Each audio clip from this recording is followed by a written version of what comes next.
रामा साहब, नमाज ईद के बारे में बताएं कि यह फ़र्ज़ है, वाजिब है, मुस्तहब है, किस तरह अदा की जानी है, और फिर अगर कोई रह जाए बाद में मिले तो वो कैसे अदा करे, जो दरमियान में कोई नमाजी आ जाए ईद पढ़ने के लिए, और फिर फितराना के हवाले से मसाइल क्या हैं? जी बिस्मिल्लाहिर्रहमानिर्रहीम। ज़ाहिद साहब, बहुत शुक्रिया कि आप पार्लियामेंट हाउस की मस्जिद में तशरीफ़ लाए हैं। और ये बुनियादी मसाइल हैं, लोग शर्म के बारे में नहीं पूछते या किसी और की वजह से नहीं पूछते। और दूसरा, एक नमाज ईद कैसे अदा की जाती है आम तौर पे लोग भूल जाते हैं, चूँकि साल में 2 दफ़ा वास्ता पड़ता है। तो ये बहुत अच्छी आपकी काविश है, अल्लाह इसको शर्फ़ कबूलियत से नवाजे। पहली बात तो यह है कि नमाज ईद वाजिब है, और 2 रकातें ईद की होंगी और 6 तकबीरें होंगी मा ज़ायद। और उसका तरीका क्या होगा, मैं प्रैक्टिकल फ़िज़िकल आपको बताता हूँ। सबसे पहले नियत करके, और नियत दिल के अंदर ही काफ़ी है, या घर से चल कर आना या वज़ू बनाना, मस्जिद को या ईदगाह को आना ही नियत कहलाएगी। सबसे पहले दिल में नियत करके अल्लाह अकबर कह के हाथ यहाँ बांध के सना पढ़ेंगे, सुबहानकल्लाहुम्मा व बिहम्दिका व तबारक अस्मुका व तआला जद्दुक व ला इलाहा गैरुक। फिर इमाम साहब और मुक्तदी मिलकर अल्लाह अकबर कानों तक हाथ उठाते हुए हाथ छोड़ देंगे। फिर दोबारा अल्लाह अकबर कहकर इमाम साहब मुक्तदियों समेत कानों तक हाथ उठाकर छोड़ देंगे। फिर तीसरी दफ़ा फिर अल्लाह अकबर कहकर कानों तक हाथ उठाते हुए हाथ छोड़ देंगे। और फिर चौथी दफ़ा अल्लाह अकबर कहकर हाथ इमाम और मुक्तदी बांध लेंगे।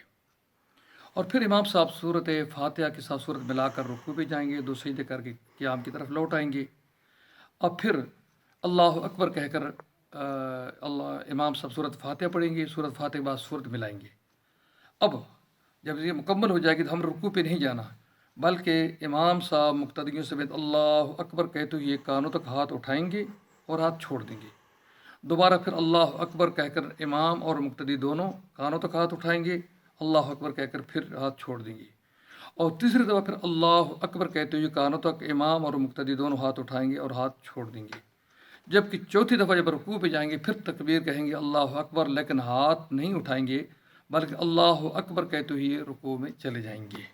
और इसके बाद 2 सजदे रुकू के बाद इसके बाद सलाम फेरेंगे।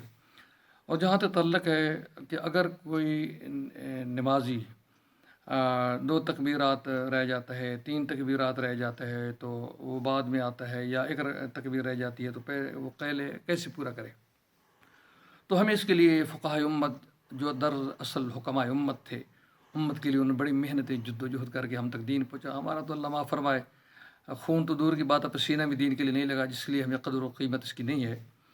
तो फ़ुक़हा फरमाते हैं कि अगर कोई आदमी देर से पहुँचता है और तकबीरात रह जाती हैं, तो इमाम साहब चाहे क़िरात सूरत फ़ातिहा पढ़ रहा हो या कोई और पढ़ रहा हो, तो सबसे पहले आते ही मुक्तदी अल्लाह अकबर अल्लाह अकबर अल्लाह अकबर इन कहकर अपनी तकबीरात को पूरा करेगा। और अगर इमाम साहब रुकू में ही चले गए और वो समझता है कि अगर मैंने तकबीरात कहेगी तो रुकू ज़ाया नहीं होगा, तो फिर तकबीरात कहकर रुकू में चला जाए।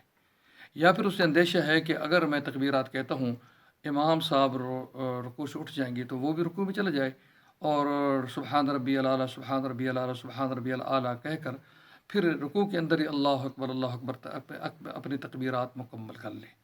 जहाँ तक तल्लक है सदका फ़ितर, अल्लाह के नबी सल्लल्लाहु अलैहि वसल्लम इरशाद फरमाते हैं कि उस वक़्त तक ज़मीन और आसमान की फ़िज़ाओं और खलाओं के दरमियान रोज़ा मुअल्लक़ रहता है, जब तक कि सदका फ़ितर अदा ना किया जाए। और सदका फ़ितर हर उस आदमी के ऊपर वाजिब है जो साहिब निसाब हो। और साहिब निसाब मौजूदा दौर में हर वो शख़्स है जिसके पास 50,000 रुपये मालियत हो, कर्ज़ किसी का ना देना हो। 50,000 रुपया गोया के जिसके पास हो वो साहिब निसाब होगा, और वालिदैन अपने मासूम बच्चों को भी देगा और बच्चियों को भी देगा। अब इसके मुख्तलिफ़ दर्जात हैं। अगर आम आदमी है, प्राइमरी क्लास है, तो वो 100 रुपये देगा फ़ीकस। 3 बच्चे हैं तो 300 रुपये देगा, अपना भी देगा, अपने अहलिया का भी देगा। और अगर बच्ची हैं तो उनका भी वही बराबर का है, बच्चे और बच्चियों का। और दूसरा दर्जा है वो है इससे ज़रा प्राइमरी से मिडिल क्लास तबक़ात के लिए कि अच्छी किस्म के खजूर दे, या फिर जौ दे दे। जौ ज़रा महंगे हैं, खजूर भी ज़रा महंगी है। इससे भी ऊपर है तो किशमिश दे देगी, या किशमिश के पैसे दे दे। और किशमिश के पैसे देना ये ज़्यादा बेहतर इसलिए پیسوں سے ہر چیز خریدی جا سکتی ہے، بنیادی طور پہ یہ معاونت ہے امت کے غربا طبقات کے ساتھ جی، وہ فطرانے کی صورت اور باعزت طور پہ دے اور عید سے پہلے ادا کر دے، تاکہ غریب انسان بھی اور وہ اور اس کے اہل خانہ عید کے لمحات میں اور عید کی خوشی میں شامل ہو سکے۔ اللہ آپ کو جزائے خیر دے جی۔